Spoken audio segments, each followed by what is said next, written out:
Welcome back to the program. Time for our panel now. I'm joined live out of Melbourne by Senator. Well, you're still Senator, aren't you? Where are you on the ticket, James Paterson? Now, you were going to be number one before we had the double dissolution. Where are you now?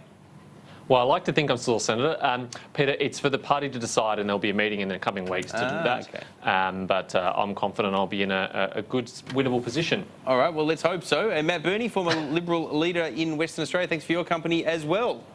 I'm going to get to you. James. I'm going to get to you in a moment, Matt Burney. I don't know if you've seen the news that we had here on Sky News a short time ago, but Dennis Jensen, we've confirmed that he is running as an independent in the seat of Tangi against Ben Morton. I want to get your thoughts on that in a moment, but just first to you on some completely unrelated news, James Paterson, if I can. You'd be a fan of PJ O'Rourke, generally speaking, I would have thought, wouldn't you? You enjoy his writings, given your philosophical I certainly enjoy views. his writings, yes. Well, what do you think about this quote from him? He endorsed Hillary Clinton ahead of Donald Trump, saying, quote, "She's wrong about absolutely everything, but she's wrong within normal parameters."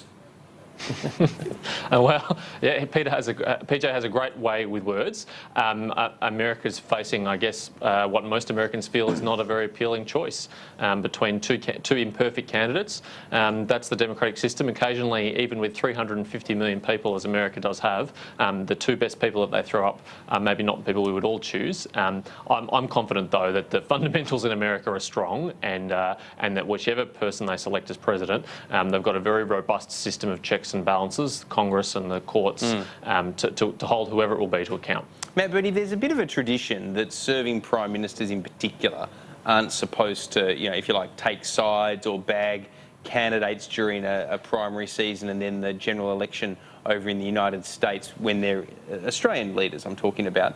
Is there room for exceptionalism in that, do you think? I mean, someone like Donald Trump, or some people would say Hillary Clinton, I suppose, but certainly Donald Trump with some of his views. His own Republicans are struggling to back him at the moment. Are there exceptions to that rule, do you think, when a candidate is so out there with some of the things they say? Look, there probably is, and it relies on each individual world leader, I guess, tempering their view a little bit and trying hard to just tweak their view, just to give a very slight appraisal of the leader that they like best. But look, just with respect to the American election, I've been watching it very closely, and I think you could raffle any one of those candidates, particularly the 16 or 17 Republican candidates and the two Democratic candidates. I think it's the worst field America has seen, certainly in living history. Amongst those Republican candidates, and Donald Trump in particular, I haven't seen any kind of stand-up, good, solid, tough, smart-thinking politicians amongst them. Yeah, I see the Speaker of the House, Paul Ryan, who's effectively the leader of their party, or the Republican Party, has come out and said he can't at this stage endorse Donald Trump. My view is that Ryan probably would have made a good presidential candidate, and much better than the gaggle of geese that the Republicans have put up. I mean, Ted Cruz, I can't even stand to watch him on the TV. At least Trump, he's entertaining, but would obviously be dangerous with his hand on that button. And I don't think you can say much for the other side as well. Hillary and Bernie Sanders. It's just, I think, they're awful choices that face the American people.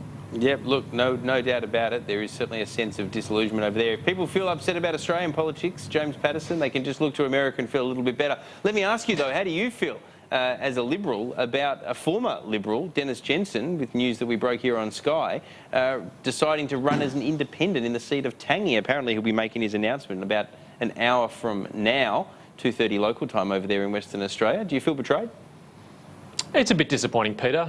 Those of us who have the privilege to serve in Parliament really need to bear in mind that 99% of people who join the Liberal Party or any political party and work their guts out for us, election after election, come to our fundraisers, organise events for us, will never have the privilege of serving in Parliament and all the benefits that entails. So anyone who has had that, particularly someone who's had that for 9 years, I think should be very mindful of what they owe the party, let alone what they owe their country. So I have to say it is a disappointing decision. I don't think it will make a difference to the outcome. I think Ben Morton will still win that seat. He's an excellent candidate. He'll be well resourced, and I think the people of Tangi will see the clear choice that they have on election day. Matt Burney, you're over there. What's your sense of it? Is Ben Morton a shoo-in even if Dennis Jensen tries to upset the apple cart?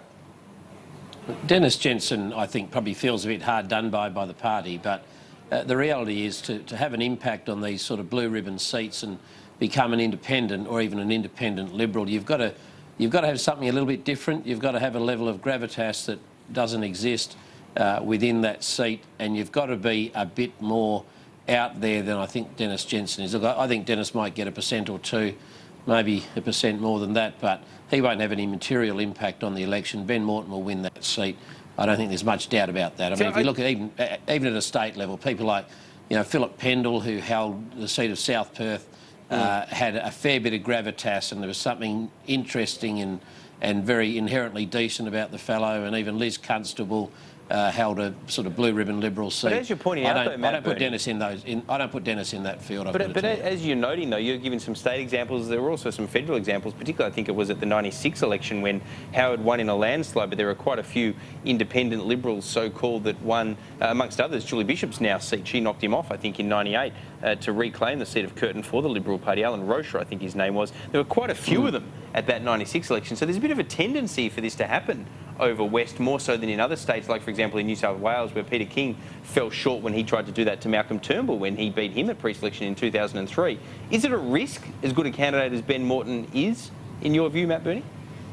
No, I don't think so. Look, Western Australians do follow Mavericks. Graham Campbell proved that in the seat of Kalgoorlie, and I've just, Phil Pendle and a few others, but I don't put Dennis in the category of Maverick, I have to say. Look, I like Dennis. He's a decent guy, but I think it's probably time for him to hang up his boots and leave the arena.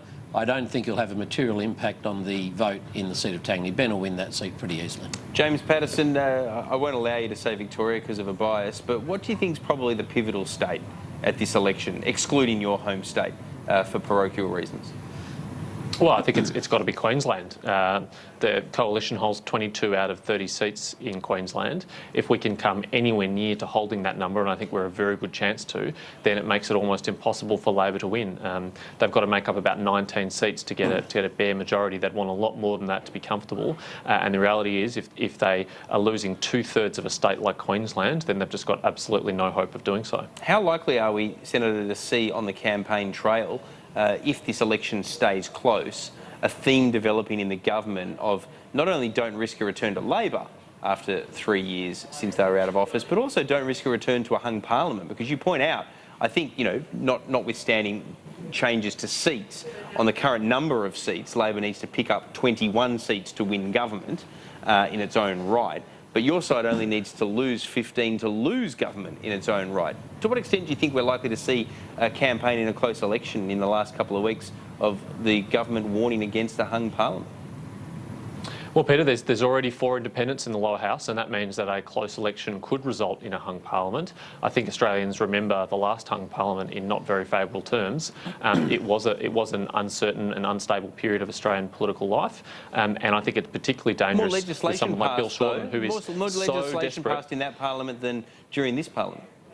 Peter, I think both you and I would agree that the number of bills that pass the House is a terrible measure of a good government, and I think the Australian people rendered their verdict on the passage of bills and everything else that happened in those years pretty decisively in 2013. I don't think anyone wants to go back to those days, and that means that it is important, if you live in a seat where there is an independent, you might be in Indi or you might be in New England, to vote for your coalition candidate, whether it's Sophie Mirabella or Barnaby Joyce, if you want a stable outcome, because that's the only choice for a stable outcome. Matt Burney, I don't think Sophie Mirabella is a chance in Indi, but I do think that Tony Windsor is a real threat to Barnaby Joyce in the seat of New England. Perhaps wouldn't have been this time 3 years ago, given what had happened, but I think further down the track as we are now, I think he's a real issue. Tell us about what your thoughts are about, firstly, that, whether it is a threat, but secondly, even if he's not ultimately a threat, it will be a problem for the Nationals, won't it, for their leader and the Deputy Prime Minister to be stuck in his own backyard so much to be able to combat the threat?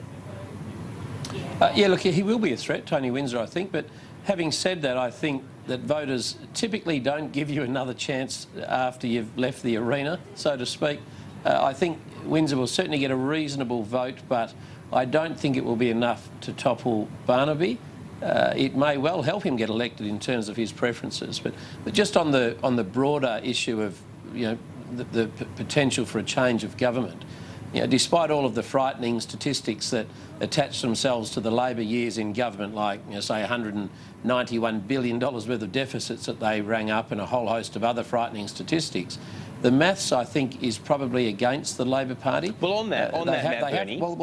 They have to win about 19 odd seats, or maybe 20 seats to hold government in their own right. And there are 19 seats that are sitting on 4% or less, which means they would have to win every marginal seat, let me ask you about all WA in the way up particular. to 4% to take government. And I think that's unlikely to happen. Well, let me ask you about WA in particular. I mean, Burt, the new seat, Cowan certainly has been touted as one they hope for, and then two further ones that they're less confident about but would be hopeful if there was a swing on would be Hasluck and Swan. How many of those four do you think they'll pick up? Will they get any? Look, I think it'll be difficult for them because the benefit of incumbency is always great, and Luke Simpkins is a particularly hard worker out in his electorate. Steve Irons in Swan, he's a stayer, he's a survivor, he's been around for a while now. The seat of Burt is obviously up for grabs. It'll be a really interesting contest between Matt O'Sullivan, who's got some pretty decent community credentials, and Matt Keogh, who obviously has been around the block already in the prior by-election. I think Labor will struggle to win the Liberal Party's incumbent seats, but the contest, there'll be a contest in Burt, I think, sure. And they've got to struggle to hold on to their own seats because they've got 3 retiring members of their own, so they need to plug up those seats. That's true, as well. actually. Don't take your eyes off the seat of Perth, actually, with Alana McTiernan going. You just never know on that one. Quick final question for you, James Paterson. You're a free-speaking backbencher. Used your maiden speech to, amongst other things, spruik the importance of all of that. You've been forthright with your views. How much does an election campaign turn a free-speaking backbencher into someone who just wants to get through an interview without stuffing up? That's a very dangerous preamble, Peter. That could have gone anywhere. I'm glad that's where it ended up. Peter, I'll concede to speak my mind, and I'm sure you'll find that more often than not it's strictly in line with my party. All right, well, particularly over the next 7 weeks is my guess. Gentlemen, appreciate your time. We'll hopefully talk to you both again next week. Thanks, Thank Peter. you, Peter.